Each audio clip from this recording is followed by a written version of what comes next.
We've learned in the previous video about the arrays.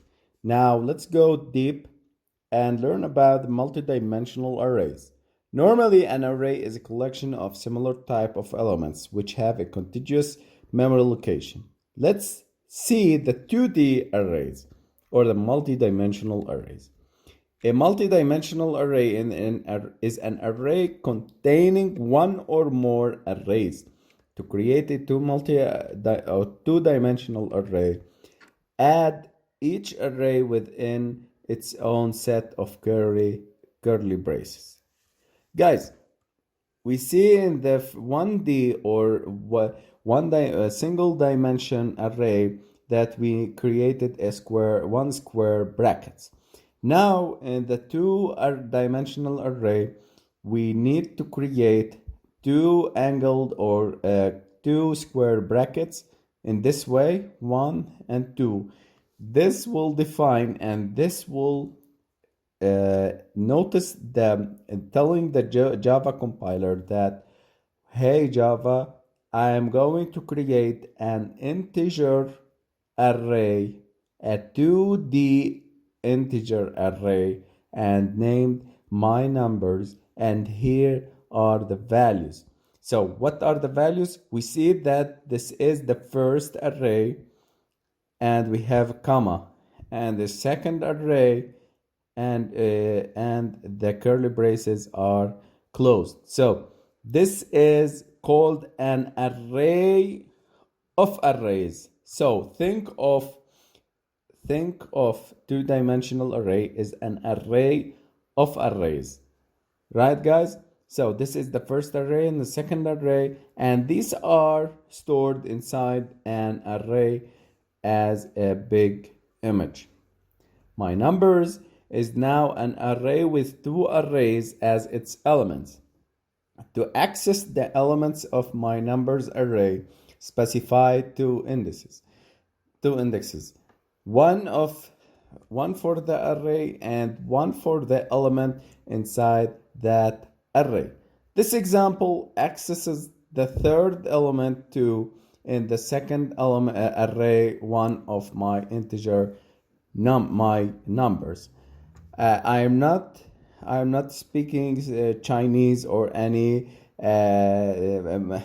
foreign language. This is Java, guys, but you need to concentrate with me in this example, and you will understand everything later on. Don't worry, guys.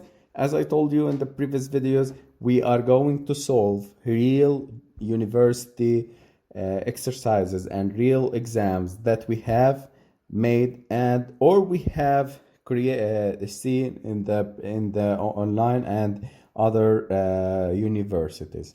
So this is the int array, two-dimensional int array, and called my numbers. Int x is called my number. This is the name of array.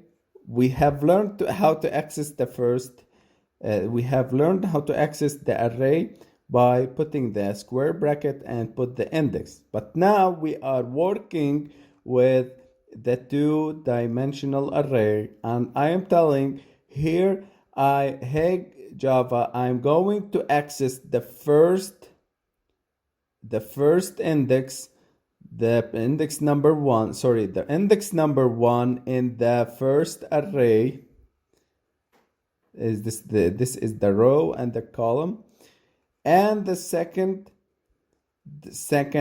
element or the element of index 2. So I'm going to access the array of index 1 and the element of index 2 inside that array. So this is the array of arrays, the two-dimensional arrays. Where is the array of index 1? This is the array of index 0, and this is the array of index 1. So this is our target, this is our goal, and we are going to access the second or the index of number 2. the second index 0, 1, and 2. So this is the output, and this is the target element that we are going to create. So guys, when you see these numbers, I'm going to access the array of index 1, and I'm going to access the element of index 2 inside this array. So 0 array, 0 index array, and the 1 index array. I'm going to access this and going to access the elements 0, 0, 1, and 2. This is the element number of index 2. So the output would be 2. Getting all elements of 2D array, let's create a class that print out the element of 2D arrays. This is the public class, this is the main, and integer, this is the array, this is our array. And because it is a two-dimensional array, we need to use two iteration. Two iteration means using two loops. The first loop I, and the second loop of index j. This will go through the myNumbers.length, and the second one will go through till myNumbers of I and dot length. So this is the first iteration, and the second iteration as j. System.out.print, and print the myNumbers I and j. This is the way of creating and printing out the arrays and the elements of 2D arrays. So if you understand this example, you really understand the concepts of the exercises that we are going to solve later on. 2D array schema. Let's see the 2D array schema. This is the architecture of multidimensional collections in Java. We start by rows and we go through the columns. Each row can have different number of objects, and the columns here as C0 to C8, and the rows from 0 to 5. This is how Java stores and go through iteration like 11, 12, 13, 14, and 18. The second row of index are 1, 21, 20. You see, this is shorter than the above, and R2 is longer than above, and we go through till the end of the loop. So this is how Java thinks about, or you need to understand how Java compiler think. So the row and the columns, you see the first element and the first array, or the first angle bracket or square brackets, is for rows. This is the rows, and this is for columns. This is for rows, and this is for columns.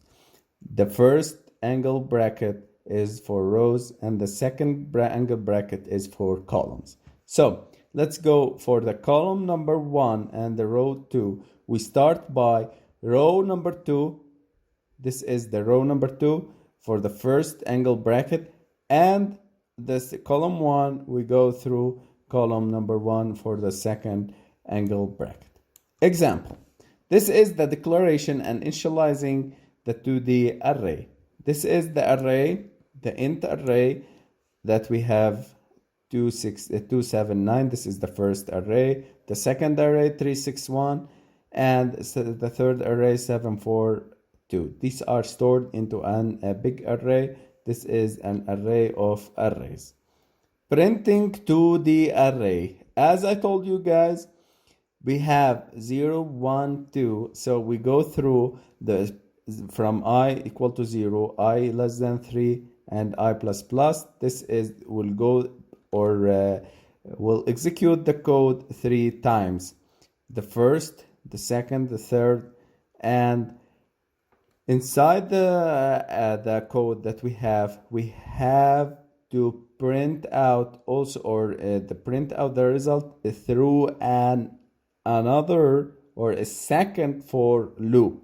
So int j equal to 0, j less than 3, and j plus plus. We use here 3 and 3 because we know the numbers that we have 0, 1, 2 index of the arrays, and we have 0, 1, 2 the index of elements, and we are printing out here the elements of an array. This will result into this output. Example number 2. Like variables, we can also pass the arrays to methods. So, for example, below program passes an array to method, sum for calculating the sum of arrays values. This will add the number inside the array and print out the sum. This is the example. Int array. This is the array, first array, and single array, and pass the array to method. We can pass the array to method, and this is the method that we are creating with a parameter of int, angle brackets, and array. Getting the sum of array values, int sum equal to 0, and we are going to loop through an array to get the sum of this array for I equal to 0, and we stop the iteration using the array.length property, and here we use sum equal plus equal array and index of I. If you want to learn about the assignment and the operators, go back to the operators and operation in the previous videos, so you came across this and learn deeply how it works. So this will add this sum. The new sum is equal to the sum old plus the array of index I, or the element at the array of index I. This print out the values and the sum of the array, which is 3 plus 1 plus 2 plus 5 plus 4. Okay, guys, this is another example and another summary for the 2D array that we start by rows and we go through columns. The first the first square brackets is for the rows and or the index of the rows, and the second one is for the index of columns. I hope you benefit from our videos, and we are going now to go through a very deep and very high level exercises that we have in the university and that we are collecting to go through and anchor the knowledge and make you a professional coder and ready to make your exams into Java. So before we are going to go through Java 2 and Java 102, I'm going to ensure that you understand this concept through our next lessons. These would be exercises, only exercises in Java. So guys, thank you. I hope you benefit from our videos, and I will see you in the next videos. Keep writing the notes and prepare yourself for our test, and prepare your notes for taking them, because we are going to anchor the knowledge of you and we challenge you in all questions if we understand or not. Thank you guys. See you in next videos.